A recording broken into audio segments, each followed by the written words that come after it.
पहला प्रश्न है सही युग्म चुनिए।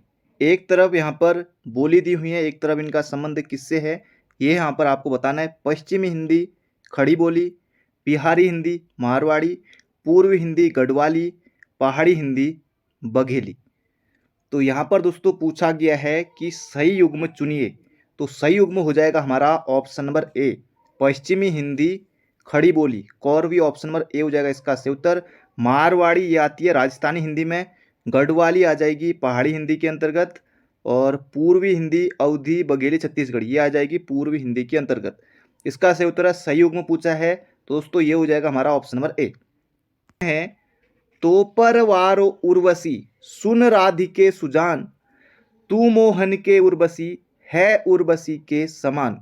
तो यहां पर दोस्तों उर्वशी उर्वशी उर्वशी दोस्तों ये हो जाएगा यमक अलंकार, कनक कनकते सौगुनी हो जाएगा यहाँ पर हमारा यमक अलंकार ऑप्शन नंबर ए। अगला प्रश्न है हिंदी साहित्य की भूमिका के लेखक हैं। बिल्कुल आसान सी ट्रिक है। सिलेबस में दोस्तों राम कुमार सर वर्मा ऑप्शन में नहीं है, रामविलास शर्मा भी नहीं है। शुक्ल से प्रश्न आ सकता है, सिलेबस में हो ना हो। इसका सही उत्तर दोस्तों हजारी प्रसाद द्विवेदी।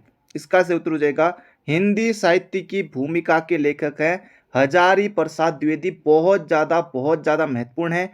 इसके अलावा इन्होंने सूर साहित्य ये भी लिखा है, ये भी आपको मोहजबानी याद रखना है। इसके अलावा हिंदी साहित्य का आदिकाल ये भी दोस्तों इन्होंने लिखा है, हिंदी साहित्य का आदिकाल ये भी इन्होंने लिखा है हजारी प्रसाद द्विवेदी ने।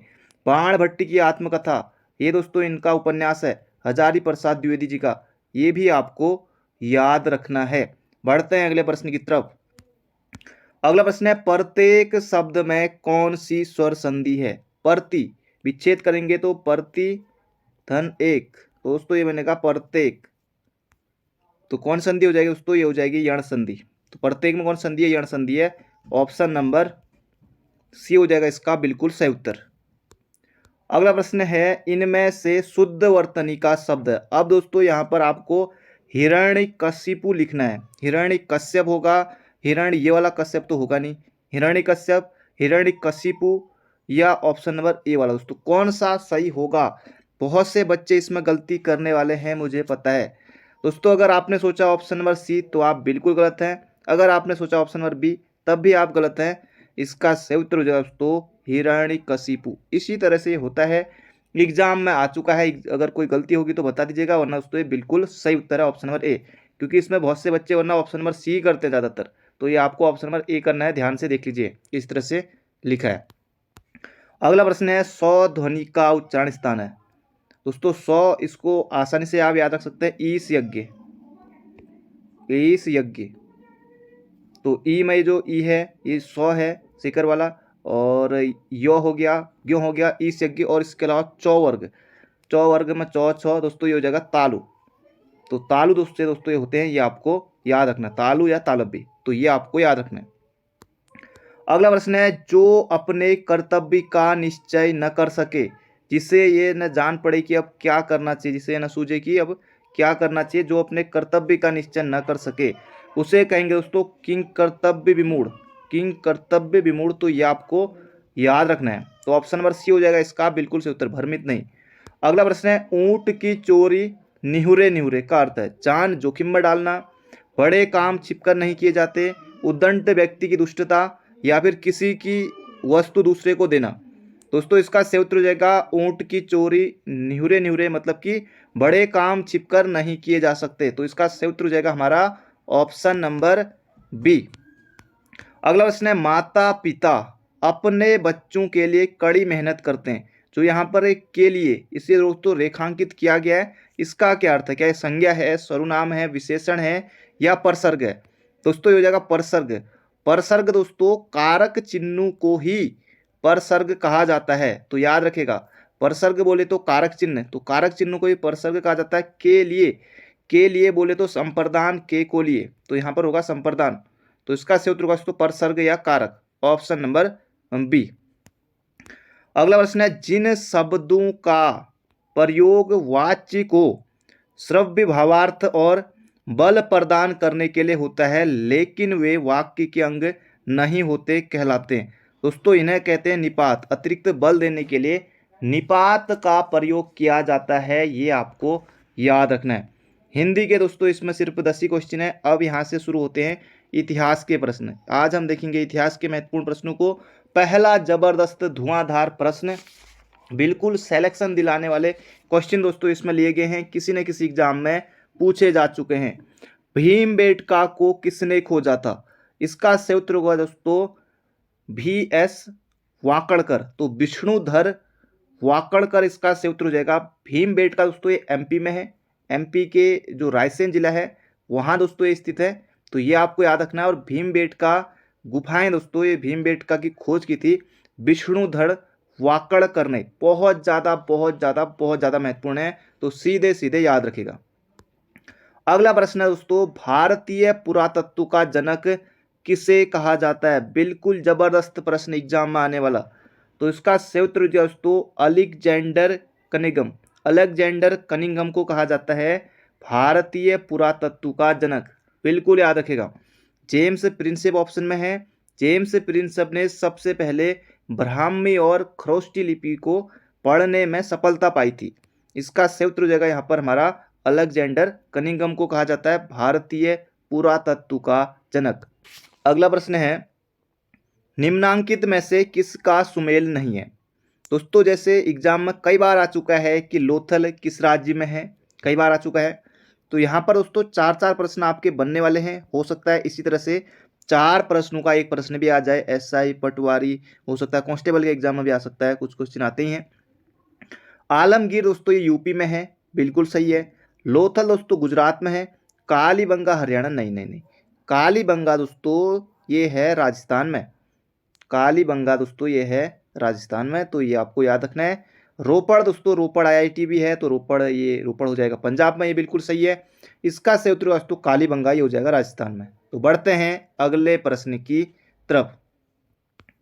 अगला प्रश्न है, विशाल स्नानागार किस पुरातत्व स्थल से पाया गया था? जबरदस्त क्वेश्चन दोस्तों, ये हो जाएगा मोहनजोदड़ो से। मोहनजोदड़ो दोस्तों ये पाकिस्तान के सिंध प्रांत में है, ये आपको याद रखना है। तो मोहनजोदड़ो से विशाल स्नानागार दोस्तों ये पाया गया था, ये आपको याद रखना है, सीधे सीधे एग्जाम में आएगा। अगला प्रश्न है, हाथी दांत का पैमाना हड़प्पीय संदर्भ में मिला है? कालीबंगा, धौलावीरा, बनावली, लोथल। दोस्तों इसका सही उत्तर हो जाएगा, ये मिला है हाथी दांत का पैमाना लोथल। लोथल गुजरात में है, ये आपको याद रखना है। हड़प्पा सभ्यता दोस्तों भारत की प्राचीनतम सभ्यता थी, ये भी आपको याद रखना है। तो यहाँ पर उत्तर होगा दोस्तों लोथल हमारा। अगला प्रश्न है, धौलावीरा किस राज्य में स्थित है? ये प्रश्न दोस्तों क्यों महत्वपूर्ण है? क्योंकि धौलावीरा दोस्तों भारत का 40वां स्थल है, जिसे कि यूनेस्को ने विश्व धरोहर स्थल के रूप में मान्यता दी है पिछले साल 2021 में। इसलिए धौलावीरा वाला प्रश्न महत्वपूर्ण हो जाता है। तो धौलावीरा, लोथल दोस्तों ये हैं गुजरात में, तो ये भी आपको याद रखना है। अगला प्रश्न है, ऋग्वेद का कौन सा मंडल पूर्णतः सोम को समर्पित है? जबरदस्त क्वेश्चन है। ऋग्वेद में दोस्तों कुल 10 मंडल हैं, और 10 मंडल में से भी दोस्तों जो 9वां मंडल है वो सोम को समर्पित है, ये आपको याद रखना है। तो ऋग्वेद का 9वां मंडल जो है वो सोम को समर्पित है। अगला प्रश्न है, न जाने आयोग ने कितनी बार पूछा है, भारतीय प्रतीक पर उत्कीर्ण सत्यमेव जयते लिया गया है? दोस्तों ये लिया गया है मुंडकोपनिषद से। बिल्कुल आपके लिए आसान प्रश्न है, तो याद रखिएगा सत्यमेव जयते हमने कहाँ से लिया है? मुंडकोपनिषद से लिया गया है, कई बार एग्जाम में आता है। अगला प्रश्न है, महात्मा बुद्ध ने अपना पहला धर्म चक्र परिवर्तन किस स्थान पर दिया? धर्म चक्र परिवर्तन बोले तो दोस्तों पहला उपदेश महात्मा बुद्ध ने कहाँ दिया था दोस्तों? ये दिया था सारनाथ में। तो ये आपको याद रखना है, जबरदस्त क्वेश्चन है। जबकि दोस्तों सर्वाधिक उपदेश, पहला उपदेश यानी कि धर्मचक्र परिवर्तन सारनाथ में, जबकि दोस्तों सर्वाधिक उपदेश इन्होंने दिए थे श्रावस्ती में। तो ये भी याद रखना है, दोनों अलग अलग प्रश्न है। सर्वाधिक उपदेश कहाँ दिए वो महात्मा बुद्ध ने? तो श्रावस्ती में दिए। और पहला उपदेश यानी कि धर्मचक्र परिवर्तन ये दिया था सारनाथ में। तो दोनों में अंतर है, तो दोनों को आपको याद रखना है। अगला प्रश्न है, रामायण के किस कांड में राम और हनुमान की पहली भेंट का वर्णन है। दोस्तों ये आपने रामायण देखी होगी जरूर, तो अगर आपको याद हो तो जल्दी से आप लिख दीजिए कमेंट बॉक्स में, रामायण के किस कांड में हनुमान और राम और हनुमान की भेंट का पहला वर्णन। दोस्तों ये किस में है, बाल कांड, किष्किंधा कांड या सुंदर कांड। दोस्तों अगर आपने उत्तर यहाँ पर बाल कांड किया है तो आप बिल्कुल गलत हैं, इसका सही उत्तर हो जाएगा सुंदर कांड में है, ये आपको याद रखना है। और रामायण के रचयिता कौन थे दोस्तों, ये थे वाल्मीकि, वाल्मीकि। तो ये आपको याद रखना है, रामायण के रचयिता कौन थे दोस्तों, ये थे वाल्मीकि। तो ये भी आपको याद रखना है। तो बढ़ते हैं अगले प्रश्न की तरफ, इसका सही उत्तर हो जाएगा किष्किंधा कांड। अगला प्रश्न है 16 महाजनपदों की सूची उपलब्ध है महाभारत में, अंगुत्तर निकाय में, छांदोग्य उपनिषद में या संयुक्त निकाय में।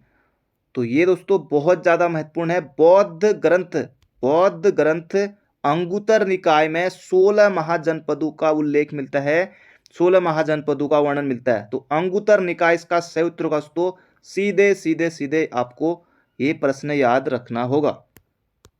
अगला प्रश्न है गौतम बुद्ध के समय का प्रसिद्ध वैद्य जीवक जिसके दरबार से संबंधित था। दोस्तों ये था बिंबिसार के दरबार से संबंधित। गौतम बुद्ध के समय का प्रसिद्ध जो वैद्य था दोस्तों जीवक, ये बिंबिसार के दरबार से संबंधित था। तो ये आपको बिल्कुल याद रखना है। तो बढ़ते हैं अगले प्रश्न की तरफ। और जीवक को दोस्तों, जो जीवक है इसको बिंबिसार ने अवंती नरेश चंड प्रदोत के राज्य में चिकित्सा के लिए भेजा था। तो ये भी याद रखेगा। अगला प्रश्न है अभिलेखों में किस शासक का उल्लेख प्रियदर्शी, पियदर्शी एवं देवनागरी के नाम से किया गया है, के रूप में किया गया दोस्तों। यह है अशोक बहुत ज्यादा महत्वपूर्ण है। प्रियदर्शी या देवनागरी, अशोक को दोस्तों ये कहा गया है, याद रखेगा। बिना बेगार के किसने सुदर्शन झील का जीर्णोद्धार कराया। तो दोस्तों ये गुजरात में कराया था, गिरनार के निकट सुदर्शन झील का जीर्णोद्धार। तो ये है दोस्तों रुद्रदामन प्रथम। जूनागढ़ अभिलेख दोस्तों किसका है, ये है रुद्रदामन प्रथम का। तो ये आपने पढ़ाई होगा लुसेंट में। तो जूनागढ़ अभिलेख से पता चलता है कि रुद्रदामन प्रथम ने जो सुदर्शन झील है दोस्तों इसका जीर्णोद्धार कराया था। अगला प्रश्न है अश्रु घोष किसका समकालीन था। जबरदस्त क्वेश्चन है। अश्रु घोष दोस्तों ये था कनिष्क का समकालीन। सीधे याद रखेगा, एग्जाम में बनेगा। अश्रु घोष की दोस्तों जो रचना है बुद्ध चरितम, इसे भी आपको याद रखना है, क्या पता पूछ लिया जाए। अश्रु घोष की रचना बुद्ध चरितम है, कनिष्क का दोस्तों समकालीन था, ये भी आपको याद रखना है। इसके अलावा एक और रचना है सौंदरानंद काव्यम, ये भी अश्रु घोष की है। अगला प्रश्न है सती प्रथा का प्रथम अभिलेखीय साक्ष्य प्राप्त हुआ है। तो ये हो जाएगा दोस्तों, अभी ये तो अभी जूनागढ़ तो अभी देखा था, ये हो जाएगा एरण अभिलेख। सती प्रथा का प्रथम अभिलेखीय साक्ष्य दोस्तों ये मिलता है एरण अभिलेख से, भानुगुप्त के एरण अभिलेख से। अगला प्रश्न है न्याय दर्शन के प्रवर्तक कौन थे। जबरदस्त क्वेश्चन, दर्शनों से दोस्तों प्रश्न बनता है, या सिंपल इस तरह से प्रश्न आ सकता है जैसे यहाँ पर है कि न्याय दर्शन के प्रवर्तक कौन थे। यह आएगा कि इनमें से कौन सा सुमेलित नहीं, एक तरफ दर्शन दे दिए जाएंगे, एक तरफ उनके जो प्रतिपादक हैं उनका नाम दिया जा सकता है। तो न्याय दर्शन दोस्तों इसका सही उत्तर हो जाएगा अक्षपद गौतम। कपिल भी हैं, तो कपिल ने दोस्तों सांख्य दर्शन, कपिल सांख्य दर्शन। जैमिनी मीमांसा। कणाद ने दोस्तों वैशेषिक दर्शन, कणाद बोले तो वैशेषिक दर्शन। तो ये भी आपको याद रखना है। तो इनमें से कौन सा सुमेलित नहीं है, इस तरह से प्रश्न आ सकता है। यहां पर पूछा है न्याय दर्शन, तो ये जगह अक्षपद गौतम। अगला प्रश्न है खजुराहो का कंदरिया महादेव मंदिर किसने बनाया था। जबरदस्त क्वेश्चन है दोस्तों, इसमें भी बहुत से बच्चे गलती करेंगे, आपको नहीं करना है। ये हो जाएगा चंदेल शासकों ने खजुराहो कंदरिया महादेव मंदिर का निर्माण किया था, ये आपको याद रखना है। ये भी दोस्तों मध्य प्रदेश में है, एमपी में। तो ये भी आपको याद रखना। जैसे अभी हमने देखा था कि भीमबेटका गुफाएं रायसेन जिले, मध्य प्रदेश में जो रायसेन जिला है एमपी का, इसी तरह से जो खजुराहो मंदिर है दोस्तों ये छतरपुर जिला में है, एमपी में। जैसे हमारे अल्मोड़ा है, देहरादून है, जो भी हमारे जितने जनपद हैं, तो इस तरह से इनके यहाँ ये सब चीज़ें। अगला प्रश्न है लिंगराज मंदिर अवस्थित है। ये प्रश्न भी पूछा जा चुका है दोस्तों, ये हो जाएगा उड़ीसा भुवनेश्वर में है लिंगराज मंदिर, ये आपको याद रखना है। और नागर शैली में है, ये भी आप याद रख सकते हैं, नागर शैली में है। इसके अलावा दोस्तों आ सकता है जैसे लिंगराज मंदिर कहाँ है, तो भुवनेश्वर उड़ीसा में। इसके अलावा मीनाक्षी मंदिर, एक एग्जाम पूछा गया था कि मीनाक्षी मंदिर कहाँ है दोस्तों, मीनाक्षी मंदिर है मदुरई में। तो ये भी आपको याद रखना है। बढ़ते हैं अगले प्रश्न की तरफ। अगला प्रश्न दोस्तों, इनको यहाँ पर आपको सुमेलित करना है, सुमेलित कीजिए।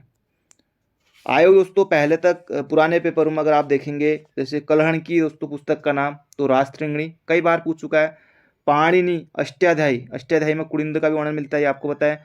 और कलहण दोस्तों ये जगह राष्ट्रंगिणी, कलहण राष्ट्रंगिणी। और इसके अलावा वात्सायन ये हो जाएगा कामसूत्र, और चाणक्य अर्थशास्त्र। तो बिल्कुल आसान है दोस्तों, ये किसी ऑप्शन में आपको मिल जाएगा। बाकी आपको यहाँ पर तो ऑप्शन टिक करना है नहीं वैसे भी। बढ़ते हैं अगले प्रश्न की तरफ। अगला है विक्रमशिला विश्वविद्यालय के संस्थापक थे दोस्तों, ये थे कौन, धर्मपाल। गोपाल नहीं करना है, धर्मपाल थे विक्रमशिला विश्वविद्यालय के संस्थापक। और ये जो विक्रमशिला दोस्तों विश्वविद्यालय दोस्तों ये कहाँ था, बिहार में था। और इसको बख्तियार काकी, बख्तियार खिलजी ने दोस्तों इसे क्या कर दिया था, नष्ट कर दिया था, जला दिया था। अगला प्रश्न है, घड़ी अथवा घरेकर लगाने वाला दिल्ली का प्रथम सुल्तान। जबरदस्त क्वेश्चन दोस्तों, ये है अलाउद्दीन खिलजी। घड़ी कर या घरेकर लगाने वाला ये है अलाउद्दीन खिलजी। इसके अलावा बाजार नियंत्रण प्रणाली दोस्तों, ये भी है अलाउद्दीन खिलजी। सार्वजनिक वितरण प्रणाली, ये भी है अलाउद्दीन खिलजी। अगला प्रश्न है, 1565 में कौन सा प्रसिद्ध युद्ध हुआ था। पानीपत का प्रथम युद्ध 1526, पानीपत का द्वितीय युद्ध 1556, खानवा का युद्ध 1527, तालीकोटा का युद्ध 1565। तो ऑप्शन नंबर डी हो जाएगा इसका सही उत्तर। अगला प्रश्न है, शेख निजामुद्दीन औलिया की दरगाह स्थित है। अब आपने अगर फतेहपुर सीकरी किया है दोस्तों इस प्रश्न में, तो आपका नंबर यहाँ पर कट जाएगा। शेख निजामुद्दीन औलिया की दरगाह दोस्तों ये हो जाएगा दिल्ली में है, option number C. Fatehpur Sikri आपको जरूर याद आ रहा होगा, अब मैं आपको बताता हूँ। फतेहपुर सीकरी में दोस्तों ये है शेख सलीम चिश्ती की दरगाह, शेख सलीम चिश्ती की दरगाह वह है फतेहपुर सीकरी में। शेख निजामुद्दीन औलिया की यह है दिल्ली में। तो याद रखिएगा, बहुत सूक्ष्म अंतर इसमें है। अगला प्रश्न है, शेर शाह को दफनाया गया था। शेर शाह का मकबरा कहाँ है। शेर शाह को कहाँ दफनाया गया था दोस्तों, सासाराम। सासाराम बोले तो बिहार, तो याद रखिएगा। अगला, किस मुगल शासक का मकबरा भारत में नहीं है। औरंगजेब, जहांगीर, बाबर, हुमायूं। तो सबसे पहले दोस्तों देख लेते हैं यहाँ पर बाबर। बाबर का दोस्तों जो मकबरा है वो है काबुल में, तो भारत में तो ये भी नहीं है। औरंगजेब, औरंगजेब का दोस्तों भारत में ही है। अकबर का, अकबर तो ऑप्शन में नहीं है, अकबर का उसे सिकंदरा में है। जहांगीर, जहांगीर का दोस्तों ये है लाहौर में। तो इन दोनों का दोस्तों नहीं है, फिर काबुल भी हमारे यहाँ नहीं है, लाहौर भी नहीं है। तो दोस्तों ऐसे में क्वेश्चन हो जाएगा डिलीट। आपको क्या लगता है, तो ऐसा ही होगा अगर एग्जाम में आता है तो। हालांकि ये पहले पूछा जा चुका है, तो दोस्तों इन दोनों का नहीं है, जहांगीर का भी नहीं है, बाबर का भी नहीं है। तो दोस्तों ऐसे में क्वेश्चन डिलीट होना चाहिए। आपको क्या लगता है, ऐसा ही होगा। तो इसमें फिर आप आपत्ति लगा सकते हैं, तो ये आपको बिल्कुल याद रखना है। तो बढ़ते हैं अगले प्रश्न की तरफ। ये दोनों सही है वैसे, क्योंकि ये मैंने आपको बताया था जैसे कि जहांगीर का हो जाएगा लाहौर में है, बाबर को भी फिर काबुल में दफनाया गया था उसके बाद। अगला है, औरंगजेब ने बीजापुर की विजय कब की। दोस्तों ये की थी 1686 में।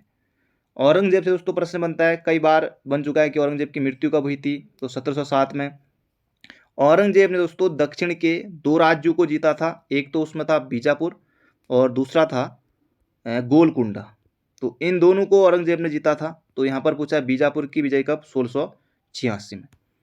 अगला प्रश्न है, भारत में न्यायिक संगठन की स्थापना किसने की। जबरदस्त क्वेश्चन, बिल्कुल धांसू प्रश्न दोस्तों, ये हो जाएगा लॉर्ड कॉर्नवालिस ने की थी भारत में न्यायिक संगठन की स्थापना। एक प्रश्न दोस्तों आया था कि किस गवर्नर जनरल पर महाभियोग या मुकदमा लगाया गया। दोस्तों इसको भी पता नहीं क्यों डिलीट कर दिया था आयोग ने। उसका सही उत्तर था दोस्तों वॉरेन हेस्टिंग्स।